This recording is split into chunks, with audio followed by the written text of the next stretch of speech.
Et aujourd'hui, nous catapultons 2 Rafales marines qui vont aller faire une mission d'appui des troupes au sol en Roumanie au profit du bataillon Aigle, qui a pour mission de participer à la réassurance en Roumanie.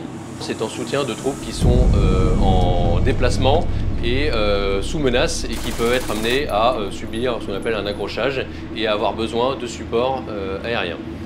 Le travail d'appui aérien, c'est bien un travail qui se fait à 2 équipes. La première équipe qui est en l'air avec généralement 2 avions, voire plus, et les troupes au sol.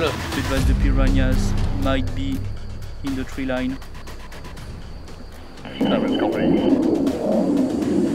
Des effets que l'aéronef peut faire.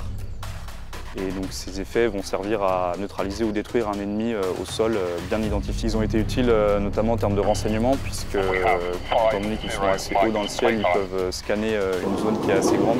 Et après évidemment, pour ce qui est, ils ont un effet de destruction puisqu'ils sont en mesure de larguer des bombes.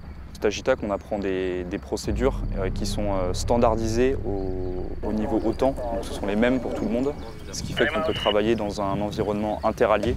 Donc, par exemple, un JTAC français peut très bien guider des avions de chasse britanniques, américains, espagnols, comme un JTAC américain pourra guider des avions de chasse français. Ce sont les mêmes procédures pour tout le monde. So today we had an integrated training that was organized by our French partners, with them out here in the training fields of Cinco.